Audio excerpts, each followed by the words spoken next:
María Cristina Sánchez León, profesora de la carrera de Filosofía de la Pontificia Universidad Javeriana de Cali. Estudié Filosofía en la Universidad Javeriana de Bogotá. Hice una maestría en Historia y Teoría del Arte y la Arquitectura en la Universidad Nacional de Colombia. Y soy doctora en Ciencias Sociales por la Universidad de Manizales y CINDE.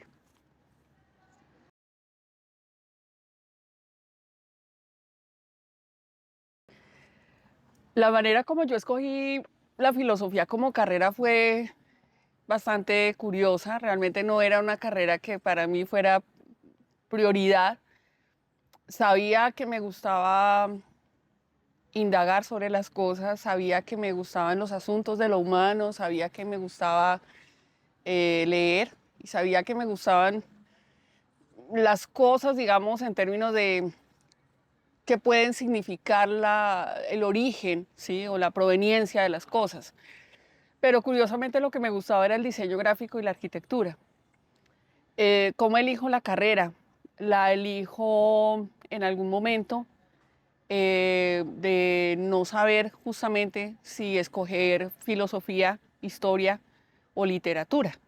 Entonces así escojo la filosofía, pensando que era la más adecuada. Una cuestión más intuitiva que otra cosa. Nunca quise abandonarla, fue definitivo porque me enfrenté con cosas que para mí eran absolutamente nuevas. Era completamente novedoso conocer gente que tuviera experiencias de vida muy distintas a las mías. Era fantástico escuchar a mis profesores, admiré toda la vida a los profesores que tuve. Me gocé la universidad impresionantemente. La vida cultural universitaria me parecía fantástica en la Javeriana en Bogotá. Entonces, esa fue la forma de disfrutar la filosofía. Digamos que caminar, por ejemplo, de la Facultad de Filosofía, allí en la 40 con séptima, hasta la Biblioteca Eclesiástica, que quedaba en la 65 con décima, ir caminando e ir pensando justamente qué libros son los que tengo que sacar, qué es lo que tengo que leer, ir pensando cómo construir los ensayos para los seminarios. Esa experiencia de habitar la ciudad y habitar la filosofía pensando de la Javeriana hasta la biblioteca, eso lo recuerdo con mucho cariño. Entonces, creo que hay cosas de la filosofía que se construyen justamente en ese pensamiento que puede darse en la experiencia universitaria. Eso me parece que es súper clave.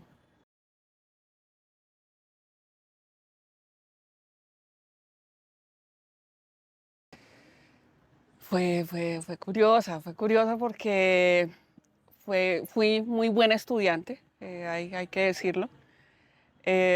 Cuando escogí los posgrados, me asesoré de mis maestros de la facultad, muy especialmente de quien nunca en la vida olvidaré, y es Jaime Rubio Angulo. Le pedí que me aconsejara qué maestría escoger y me dijo, váyase para la nacional y no siga en filosofía, haga otra cosa porque a usted le gusta la hermenéutica, le gusta el arte. Entonces escogí justamente la maestría en Historia y Teoría del Arte y la Arquitectura en la nacional. Y cuando ya soy egresada, pues vuelvo a la facultad siempre a los coloquios, a las conferencias, a cosas que eran en ese momento fantásticas para mí. Y cuando hago el doctorado me encuentro como profesores míos del doctorado a profesores del pregrado y me ven allí sentada, por ejemplo, Ángela Calvo, y a las dos nos da muchísima alegría encontrarnos. Entonces, es una experiencia muy linda porque no solamente uno se vuelve el egresado estudiante o el eterno estudiante, porque como le digo a los estudiantes normalmente, el filósofo está abocado a ser siempre estudiante. Habitar el saber es habitar el aprender. En ese sentido, siempre tenemos que estar dispuestos a todos los días estar leyendo, todos los días estar averiguando cosas, hacernos expertos en algo nuevo. Hacerse experto en algo nuevo no es fácil porque la experticia y la experiencia requiere mucho tiempo, pero volver sobre sí mismo cada vez averiguando cosas, sabiendo cosas, es fundamental. Entonces, cuando me preguntas cómo es esa experiencia o cómo lo vinculo, yo digo, no se puede ser egresado de la universidad sin estar justamente habitando permanentemente la vida universitaria. solo que en perspectiva de la adultez y en perspectiva de una relectura histórica. Entonces, eso básicamente es lo que siento que he hecho. Yo no lo digo como un lugar común, ¿no? No he dejado de ser estudiante, me parece un poquito odiosa esa frase, porque la gente la dice cuando no sabe qué decir y que suene bonito el volver a la universidad. No, yo siento que no he dejado de aprender y no he dejado de interesarme por saber cosas nuevas. Incluso hace poco me metí a una clase de filosofía de la directora de carrera, ¿sí? Me metí a una clase de ella y quise presentar el parcial y jugué a presentar el parcial. Y estuve concentrada presentando el parcial y dije, qué interesante sería hacer un proyecto de investigación sobre qué significa para los profesores habitar la escena de presentar un parcial. Sería muy interesante eso. Entonces, que quedé sentado que la idea fue mía para el proyecto de investigación.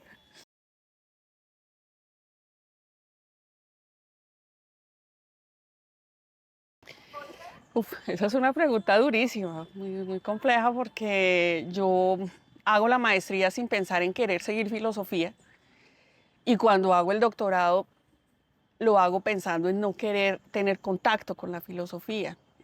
Y resulta que el primer semestre del doctorado lo inicio con un seminario de positivismo lógico, cuyo profesor es Carlos Vasco. Entonces, no quería la filosofía, pero me encuentro con un seminario de filosofía, casi nada. ¿Cómo fue? ¿Cómo fue esa experiencia a nivel investigativo? Yo no puedo tener otra palabra que no sea fantástica. Hacer un doctorado no solamente es un reto personal, yo creo que es un reto existencial. O sea, creo que lo confronta a uno con lo que uno es, porque el doctorado le exige a uno decir algo nuevo realmente y sobre todo crear los argumentos para sostenerlo. Los argumentos ya no están en los libros, los argumentos ya no están en las investigaciones pasadas, los argumentos ya tienen que nacer de su propia o de la propia eh, intuición y de la propia inteligencia, pero inteligencia en el sentido no de brillantez inmediata, ¿no? Sino inteligencia en términos de la construcción del sentido de lo académico. Y en ese sentido, pues el doctorado es más que todo disciplina. O sea, a mí me ofende un poco cuando la gente usa el doctorado para, no sé, como para subir un poco de estatus académico y quedar por encima de los demás y mirar a los otros mal. No, yo siempre veo, por ejemplo, con buenos ojos el ejemplo de John Nash, ¿no? En Una mente brillante. La película la hicieron a partir de un genio, bueno, de un genio en el sentido kantiano, quiero decirlo. Eh, John Nash justamente es grande, no solo porque descubre algo novedoso, sino que aquella escena, digamos, en donde le entregan a todos los profesores las plumas y las ponen allí encima de la mesa, para mí eso es lo que uno hace como doctor, ¿sí? Sentar una voz realmente en el mundo de la investigación, ser reconocido por eso.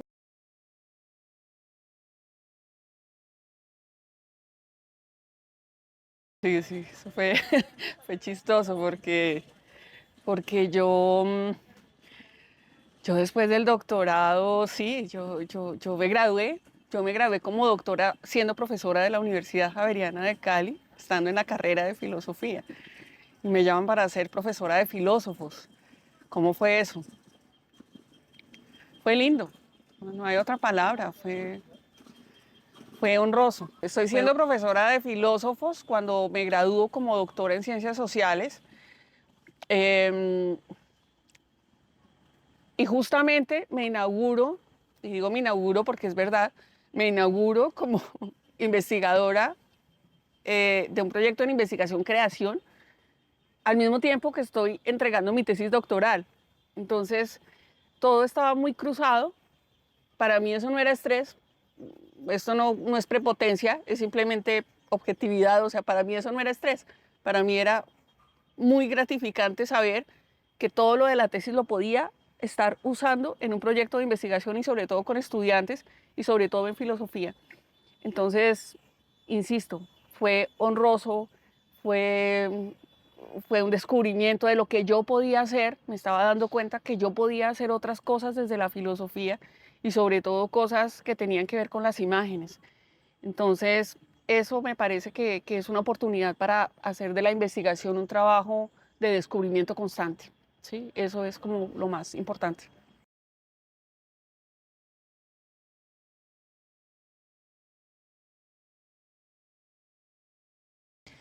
Definitivamente, definitivamente. Mira, yo estaba buscando. A mí el cine es algo que siempre me ha gustado y no tengo por qué ser yo el ejemplo para los que escuchan esta entrevista. Soy un referente, ¿no?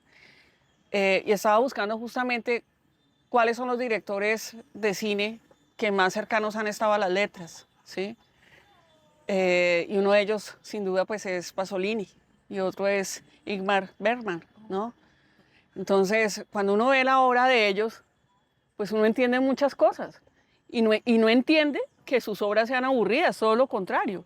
Tampoco entiende que esas obras necesiten un espectador necesariamente inteligente o brillante o cultivado. Lo que entiende es que hay unos lenguajes que incluyen todo lo que corresponde a la vida humana, a la tragedia humana, si se quiere. Entonces, en ese sentido, una de las formas en las que la filosofía puede estar presente es habitando lo humano, ¿sí? Nosotros somos importantísimos en el mundo de la ética médica, somos importantísimos para el mundo de las artes, somos importantísimos también para el mundo de la cultura y somos tremendamente importantes para el mundo de la política y ni que se diga para los proyectos de intervención social.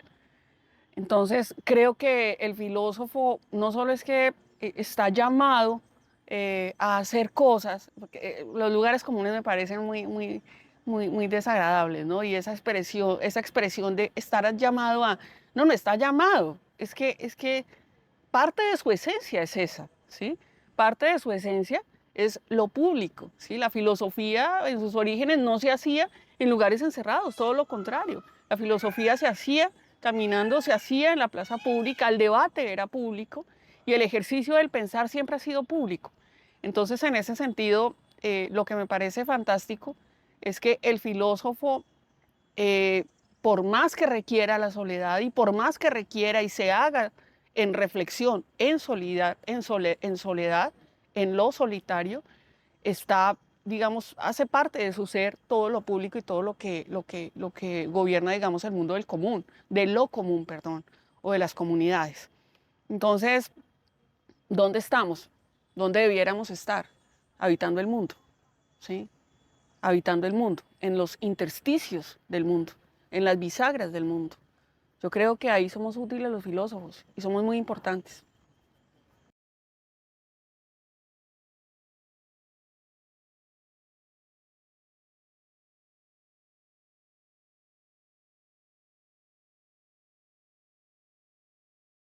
Les diría que no la tomen si no están dispuestos a tener una vida reflexiva y en gran medida solitaria. Solitario no es ser solo, solitario es ser capaz de preferir la soledad en muchos instantes de su vida. Les diría que no tomen la filosofía si no están dispuestos a saberse ignorantes gran parte del día y gran parte de la vida. Y les diría que no tomen la filosofía si no están dispuestos a creer que justamente eh, la filosofía es un hacer para viejos, en el sentido de estamos dispuestos a envejecer siendo filósofos, ¿sí? A mí me encanta ver filósofos jóvenes porque suelo imaginármelos cómo serán viejos. Y me gusta pensar, este llega a ser viejo filósofo, este no llega a ser viejo filósofo, o este sí puede llegar a ser viejo filósofo. Porque hay algunos que el tema no es de vocación, el tema es como de entrega y de disciplina. Siento yo que es eso, ¿no? ¿Y cómo los invitaría a seguir siendo filósofos? Pues les diría, bueno, primero, no hay que dejar pasar un día sin leer, pero lo que hacen es lo contrario. Todos los días se dedican a escribir y dicen que lo que hacen es poesía o dicen que lo que hacen es cuento. No quiere decir que esté eso, valorando lo que hacen, sino que me parece que lo más importante es leer. Los grandes escritores son grandes lectores y lo dicen en sus entrevistas. Son grandes escritores porque leen muchísimo y leen todos los días mucho. Leer todos los días, siento que también es necesario tener una práctica espiritual de cualquier tipo todos los días, ¿sí? Y siento que también es necesario la práctica física de algún tipo todos los días. Sí, los filósofos normalmente son muy dados a pensar que las prácticas del cuerpo corresponden como a un hedonismo gratuito. Creo que no, comenzando porque el verdadero hedonismo no es gratuito. Y segundo, pues creo que definitivamente es necesario que el filósofo sepa que el cuidado de sí es fundamental y el cuidado de sí es el cuidado de sí que se ancla también en los otros. Entonces creo que hay unas exigencias personales que tienen que ver con los hábitos y los hábitos son el ejercicio real, disciplinado, de qué significa pensar y qué significa leer, por ejemplo.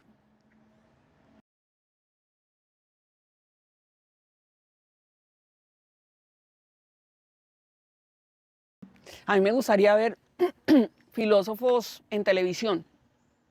Me gustaría ver, seguramente la televisión se va a acabar algún día, no sé, más que en redes, aunque veo que a gran parte de los filósofos les va muy bien en redes. Otra cosa es que uno sea como de una generación que no está como muy permeada por esto y no lo siga, pero pues entiendo que hay filósofos a los que les va muy bien allí y me parece que es un campo excelente, sobre todo en el mundo de la política y en el mundo del arte.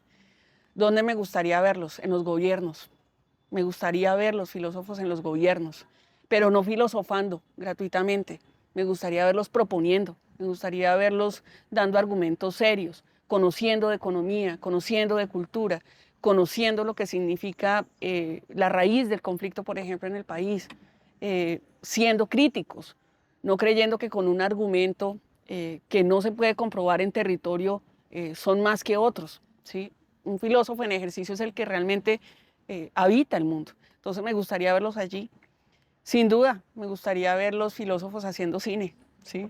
Me gustaría ver los filósofos eh, en ese mundo, incluso pensando fenómenos como la moda, ¿sí? Eso me parecería fantástico.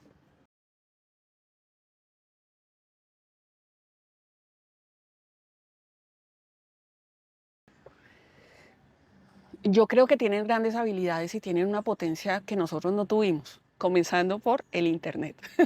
Creo que el solo hecho de estar conectados y de ser tan hábiles en el manejo de diferentes lenguas a diferentes niveles, porque pues, cuando yo estudiaba también lo éramos, pero en otro nivel, ¿sí?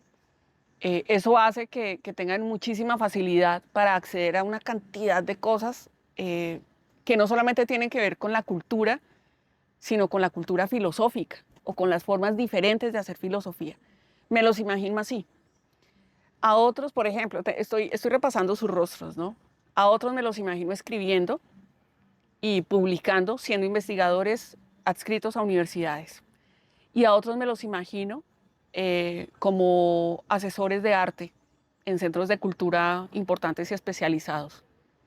Y a otros me los imagino haciendo ejercicios en política como detrás, en el backstage un poco, pero juiciosamente. Así me los imagino. Y siento que el perfil de la carrera tiene como esa amplitud, ¿sí? Eh, tiene todas esas aristas.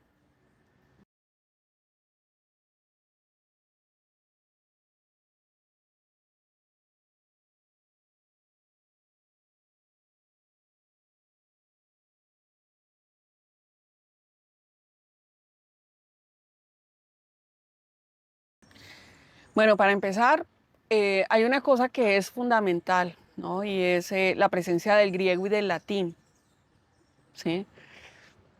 Eh, no son lenguas solamente, son modos de pensar y son modos de pensar filosófico. Entonces, me gusta lo que pasa en el pensamiento cuando habitas el griego. Me gusta lo que pasa en tu cabeza cuando revisas de dónde proviene una palabra y cuando te das cuenta que esa palabra proviene de una práctica. Ahí comienzas a hacer filosofía aprendiendo una lengua distinta. Eso lo tenemos acá. Entonces, aprender griego y aprender latín creo que forma el pensamiento y forma la práctica filosófica y la práctica investigativa. Otro rasgo que resalto sin duda es las maneras que son muy propias de la formación javeriana en filosofía, y es el papel que tienen los seminarios, porque los seminarios no solamente se configuran como un espacio académico, es decir, una asignatura que tiene una metodología algo distinta, no, el seminario es un ejercicio filosófico en situación, ¿sí? Y en ese sentido, los seminarios no son un ejercicio, o más bien una clase en donde se lee, se hace un resumen y se expone el resumen. Lejos de eso, el seminario comienza a tener impacto también en la forma como los estudiantes comienzan a proyectar sus trabajos de grado y comienzan también a proyectar su ejercicio como investigadores en formación al interior de los proyectos y los semilleros. Entonces, pensar el tema de la investigación formativa en la carrera me parece que ha sido muy, muy valioso, y eso, por supuesto, a mí me hace sentir muy orgullosa, y estamos pensando a los filósofos como investigadores. Eso también me parece supremamente importante.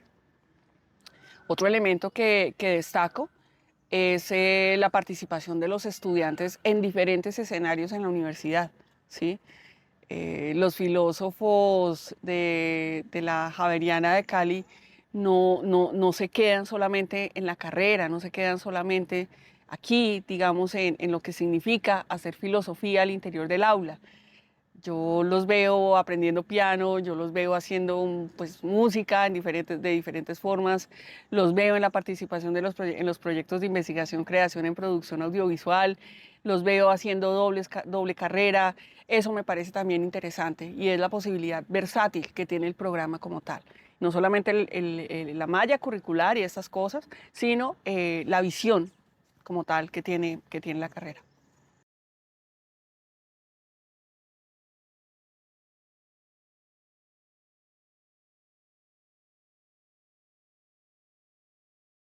Hubo una convocatoria aquí al interior de la universidad, y la convocatoria ofrecía como dos modalidades, ¿no? Una, la de pasantía de investigación, y la otra de año sabático. Yo me presenté para pasantía de investigación. Felizmente fui seleccionada.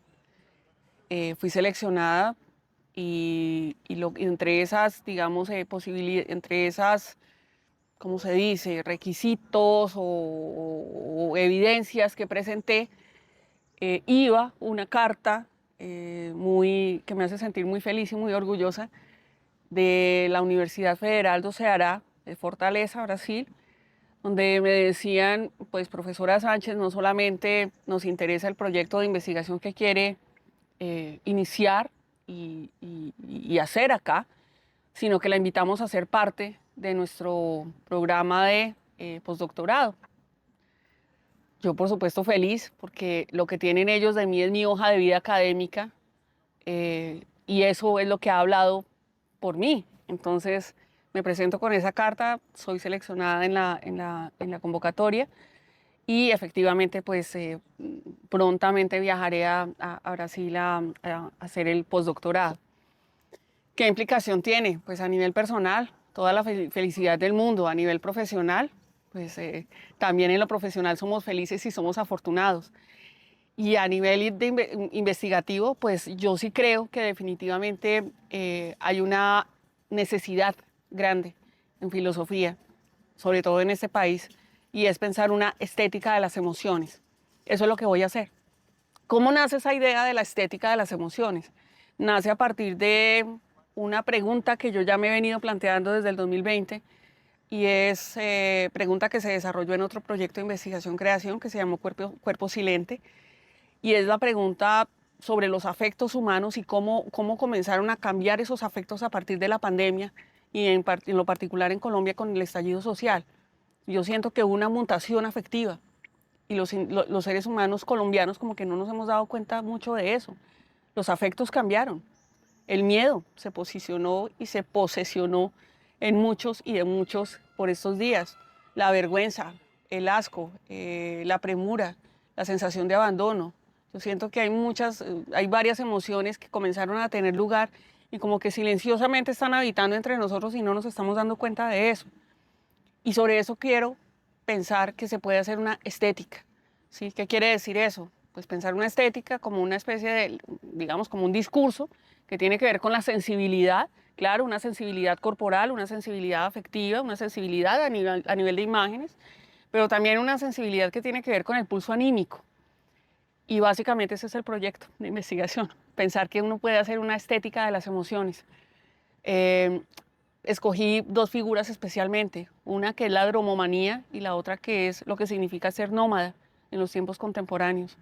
Y no me refiero solamente a ser nómada digital, sino a ser nómada en el sentido corporal y físico del término. Entonces creo que eso es interesante. Hay nómadas afectivos, hay nómadas emocionales, eh, hay nómadas de muchos tipos. Entonces me parece que, y hay dromómanos de muchos tipos también. A propósito, pues el proyecto que planteo para Brasil, lo que planteé para Brasil, viene del proyecto de investigación-creación que recientemente se terminó y cuyo producto se va a lanzar dentro de poco. El producto va a ser un cortometraje titulado Dromus. Espérenlo.